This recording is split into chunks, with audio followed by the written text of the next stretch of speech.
제니스테인은 암세포의 성장을 막아주고 암세포의 분화까지도 막아준답니다. 야, 저는 이런 공부를 하면서 제니스테인을 상당히 주목했습니다. 암세포의 성장도 막고 암세포의 분화되는 것까지도 막아준다는 것이죠. 안녕하세요. 저희 채널 시청자 여러분 환영합니다. 저는 99년도 직장암 상기 판정을 받고요. 현대학의 적절한 도움을 받은 뒤에 자연생활 치유 프로그램과 건강심리치료라든지 웃음치료 또 웰다이 등의 프로그램을 잘 활용해서 지금까지는 재발 없이 평생 완치를 가고 있는 자연처럼 황재수입니다. 오늘은요, 뉴스타트 자연식 생활건강원리 뉴트리션의 자연건강시 8번째 이야기를 시작해 보겠습니다. 제가 21년 동안 투병생활 해오면서요, 다양한 식재료나 음식들을 많이 먹어왔는데 빼놓으려 해도 빼놓을 수 없는 이 두 녀석을 여러분들에게 소개하고자 합니다. 어떤 녀석들인가 하면요, 바로 콩단백과 고기단백입니다. 암 치유에 더 도움이 되는 것은 어떤 것인지 한번 여러분들에게 소개해 드리고자 합니다. 끝까지 지켜봐 주시면 결코 후회하지 않을 것입니다. 시작하기 전에 구독과 좋아요도 부탁드립니다.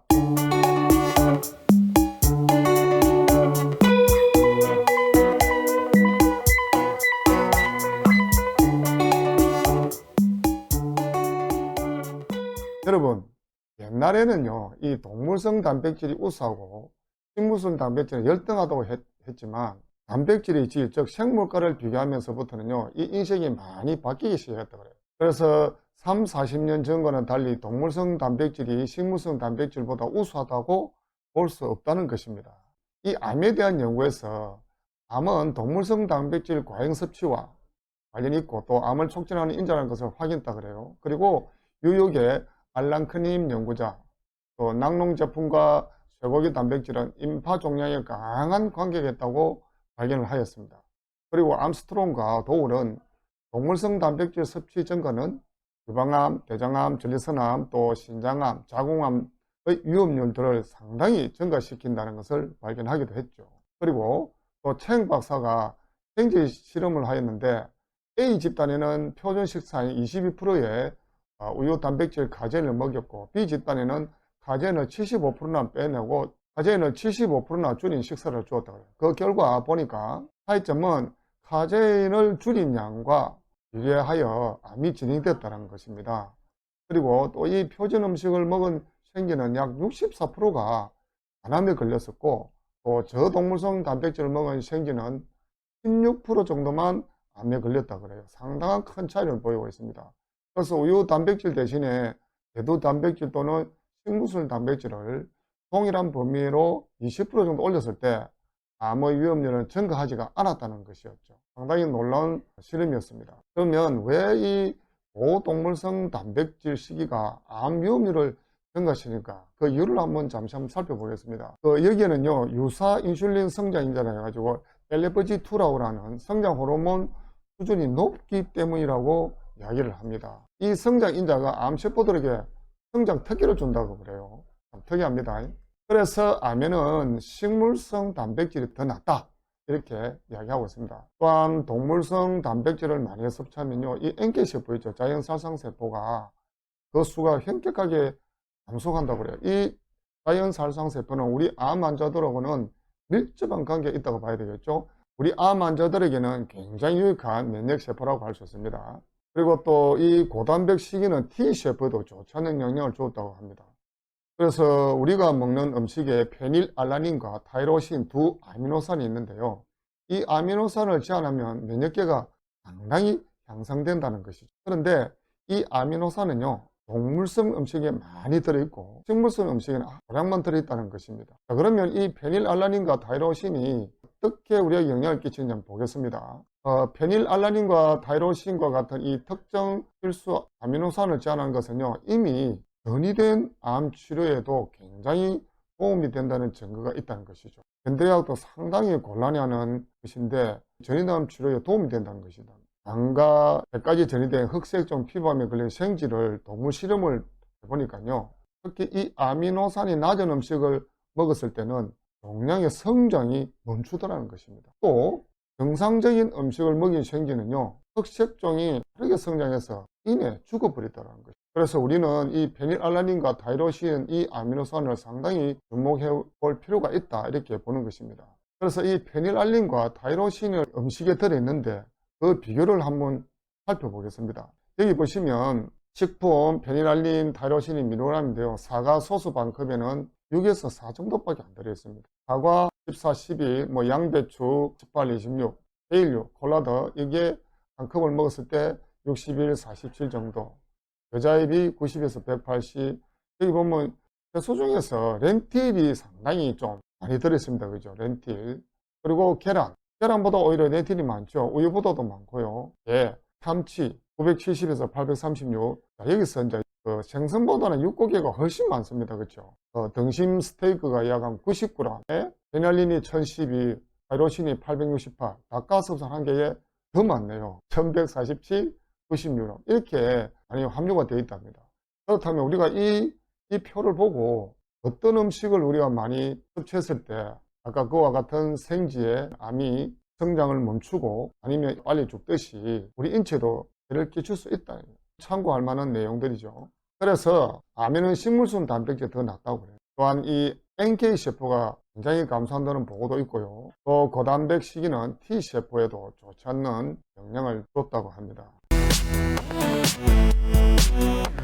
예전에 영양학자들은 이렇게 주장을 했습니다. 단백질은 상당히 중요하다.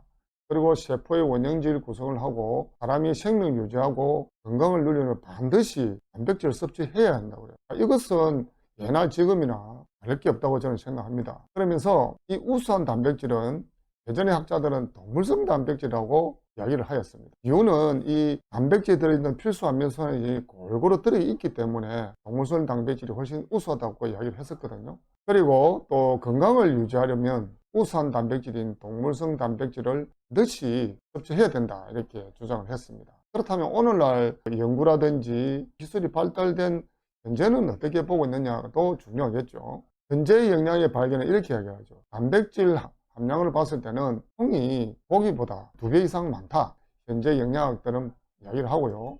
또 담백가도 큰 차이가 없다, 고기하고, 이렇게 판명했습니다. 그래서 콩이 고기보다 우수한 단백질이다, 이렇게 현대 영양은 이야기를 하고 있는 것이죠. 우리가 이 고기 단백질의 문제점을 잠시 살펴보면요, 이에 인체에 해로운 청란 독소를 발생한다는 것입니다. 그리고 두 번째는 고기 단백질은 이 퓨린을 만드는 핵단백질이 있어가지고 과식했을 때는 요산 과잉이 생성되어 통풍이라든지 또 신결석, 요결석 등의 원인이 된다 그래요. 자, 이 고기 단백질을 또 보시면 알러지도 발생시키고, 또 젊은 사람들은요, 고혈압과 심장병은 이런 고기와 버터, 이런 섭취량에 비례한다 그래요. 그래서 젊은 친구들도 저렇게 고혈압이나 심장병을 일으킬 만큼 이 고단백질은 과잉했을 때 문제가 될 수 있는데, 하물며 현재 암을 앓고 있는 우리 면역이 약한 환우들은 훨씬 더 데미지가 클 수도 있다는 이야기입니다.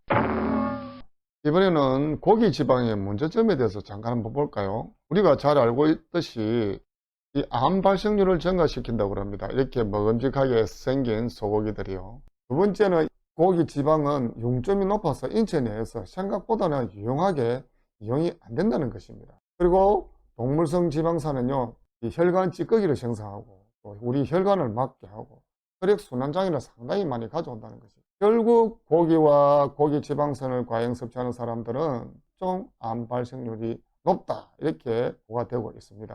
자, 그러면 콩은요, 굉장히 항암 성분이 많이 들어있다 그래요. 첫 번째, 우리가 콩의 항암 성분을 보면요, 피틴산이라는 게 있다 그래요. 창자 안에서 철분과 결합해서 암 발생을 막아주고 유리기의 생성도 막아준다. 저 유리기라는 것은 유해산소를 말하는 거죠. 그래서 이것은 파괴적 성질이 있어가지고 우리 세포를 막 공격한다 그래요. 그리고 DNA를 파괴시켜가지고 암, 심장병, 당뇨병, 이런 관절염을 일으키는 것들이죠. 이런 것들을 콩 안에 있는 피틴산이 막아준다는 것이죠. 그리고 두 번째 한번 볼까요? 파이토스테롤, 대장암, 피부암을 예방해준다. 파이토스테롤은 식물성 스테롤을 이야기하고 콜레스테롤은 동물성 스테롤을 이야기합니다. 세 번째 보면 사포닌, 세포의 돌연변을 막아주고 암으로의 전진을 막아준다. 특히 이제 대장암 예방에는 상당히 좋다, 이렇게 알려져 있습니다. 그래서 인체 내에 이 과산화지 특히 지방이 상하는 것을 막아주면서 인체 조직 파괴되는 것을 방지해 준다고 그래요. 그리고 또 콩의 항암 성분을 보면 파이토케미컬, 여러분 이소플라본을 많이 들어보지 않습니까? 저도 공부하면서 알았던 건데요. 유방암과 자궁암을 예방해주고 여성 호르몬이라든지 갱년기 증상과 골다공증도 예방해 준다는 것입니다. 상당히 유익한 파이토케미칼입니다. 그래서 이 이소플라본은요, 유방암 치료제인 타목시펜의 기능을 대신할 수 있다고. 상당히 놀라운 사실 아닙니까? 그래서 안가사와서 이 에스트로겐의 암세포 정식 작용을 완화시켜 준다고 그래요. 이 이소플라본이. 그리고 이 콩의 색소는요, 유방암과 또 자궁암 예방에도 좋고요. 갱년기 증사라든지 골다공증 예방에도 상당히 유익하답니다. 이소플라본 종류 중에서 제니스테인은요, 암세포의 성장을 막고 암세포의 분화까지도 막아준대요. 정말 대단한 거 아닙니까? 저만 그렇게 느끼는지 모르겠네요. 그래서 저는 이 콩에 상당히 매료되었습니다. 그래서 이 제니스테인은요, 암세포 형성을 위한 혈관이라든지 생성도 상당히 저해를 시킨다고 그래요. 그리고 제니스테인은요, 이 종양세포로 변형이 하는 티로신 키나제의 작용을 저해해서 암을 예방해 준다 그래요. 또 암세포의 형성을 위한 혈관 생성도 상당히 저해시킨다는 것입니다. 그래서 저는 이렇게 다양한 항암 성분이 많은 것을 알고 굉장히 콩을 즐겨 먹기 시작했습니다. 그리고 또 이 제니스테인은요, 항산화제로서 비타민 E, C와 함께 손상을 시키는 유리기를 모두 없애준다고 그래요. 그래서 하루에 한 55g 정도만 먹으면은 유방암, 전리선암, 유암, 대장암, 폐암 등 각종 암이 예방된다는 연구 보고들이 상당히 많이 있다고 그래요. 그 외에도 올리고당, 이거는 대장균이 먹이가 되어 대장암의 원인균을 퇴치한다고 그래요. 이 올리고당이. 그리고 비교를 해보면 고기를 잘 먹는 사람의 대장에는 이 웰슈균이 상당히 많이 번식해가지고 대장암 발생의 원인이 된다 그래요. 근데 이 콩은 저것을 오히려 퇴치를 해주니까 상당히 비교가 되겠죠. 그리고 또 콩지방은 식물성 필수 지방산을 가지고 있다. 이것은 뭐냐? 뇌신경과 세포막을 구성해주는 성분이라고 해요. 그리고 또 비타민과 무기질이 어육류나 다른 어떤 식품보다 아주 풍부해서 우리 신체 생리작용과 에너지 대사를 안전하게 이루어진다는 이점이 있다는 것이죠. 또 칼슘도 상당히 많고요. 당질 대사인 티아민이 매우 많아가지고 백미 7배, 현미 작고에 2배나 많다는 것입니다. 그래서 저는 콩을 먹을 때 진짜 다양한 방법으로 해먹기 시작했습니다. 밥 위에 놔서 먹는 것은 기본이고요. 또 콩자반 요리라든지 또 콩 영양 스프라든지 멀리 나갈 때는요, 콩을 뻥 튀는 거 있잖아요. 그런 콩을 준비해 가지고 또 먹기도 하고요. 또 콩고기도 만들어 먹기도 하고, 그리고 또 콩을 곱게 갈아 가지고 국을 끓일 때 먹는다든지 이런 식으로 다양하게 먹었던 것 같아요. 단백질도 너무 많이 먹으면 안 되지만 적정량을 먹었을 때 이렇게 우리 몸에 유익함을 많이 주는 이 콩은 결코 우리가 무시해서는 안 되겠다. 특히 면역력이 떨어져 있고 지금 현재 암 투병을 하면서 힘들어하신 분들은 콩을 항상 가까이 두고 적절하게 활용을 하시면 건강 회복하는 데 많은 도움이 되시리라 저는 결코 의심하지 않습니다. 여러분, 우리 콩을 사랑합시다. 이렇게만 살펴봐도 콩단백은 고기 단백보다 유익한 게 훨씬 많다는 것을 알 수 있습니다. 그럼에도 불구하고 이런 이야기들을 많이 해요. 채식 위주로 먹고 힘을 쓰냐 이거죠. 고기를 먹어줘야 힘을 쓰지, 이런 이야기를 많이 합니다. 그럼 여러분, 이 어육류와 콩류의 분석표라는 것이 있습니다. 저기 보시면요, 열량이나 단백질, 지방, 칼슘, 철분, 이 태아민 섬유질들이 콩들이 쇠고기나 닭고기, 조기, 달걀보다 월등히 우수하다는 것이죠. 특히 검은콩 대도를 보시면요, 열량이 403입니다. 소고기에 한 4배 정도, 닭고기에도 4배, 조기에 5배 이상 높죠. 단백질 함량도 검은콩 대두가 소고기, 닭고기보다 약 2배 이상 높습니다. 그렇죠. 식물성 지방도 훨씬 더 높죠. 소고기 3%, 검은콩 17.8, 약 한 6배 정도. 칼슘은요, 한번 봐보세요. 검은콩이 213mg이에요. 소고기는 19밖에 안 됩니다. 대두도 127, 엄청난 차이를 보이고 있죠. 철분 마찬가지입니다. 비타민도 마찬가지고요. 섬유질, 소고기, 닭고기, 조기 이런 것들은 한 개도 없잖아요. 이 도표를 보시면 과연 우리가 소고기를 먹었을 때 힘을 쓰는 것인지 아니면 진짜 콩만 먹어도 충분한 것인지 확연하게 드러날 수 있습니다. 이 도표를 예전에 공부를 하면서 믿음이 확 갔어요. 그래서 더 적극적으로 콩을 활용하기 시작했던 것입니다. 한 번씩 피검사를 해보면 담백화나 영양 상태나 이런 것들이 전혀 문제가 없었습니다. 오히려 의사분들에게 칭찬을 참 많이 들었습니다. 아, 몸 관리 참 잘하셨다고요. 이런 다양한 콩들이 지금까지 제가 건강을 지키는데 참 많은 일조를 했던 녀석들입니다. 정말 저에게는 뗄래야 뗄 수 없는 보배 같은 존재들이죠. 마크 메시나 박사는요, 탁월한 메주콩 연구가입니다. 그리고 항암 역할을 하는 이 대두 단백질에는 암 형성을 차단하는 화학물질인 황산화제가 굉장히 풍부하게 들어있어서 대장암이라든지 직장암, 유방암, 또 전리선암, 위암, 폐암 등을 포함한 여러 가지 암을 예방한다고 했습니다. 이와 같이 콩은 여러 연구가들에 의해서 하는 장점이 있는 식물이다, 이렇게 인정을 받고 있습니다. 그래서 결론은 뭐냐면요, 고기보다는 콩을 더 자주 많이 먹자, 이겁니다. 오늘 영상을 끝까지 봐주신 여러분들에게 조금이나마 도움이 되었으면 하는 마음입니다. 지금까지 저희 영상을 끝까지 봐주셔서 감사드리고요. 다음에 또 건강한 모습으로 만나 뵙겠습니다. 수고 많았습니다.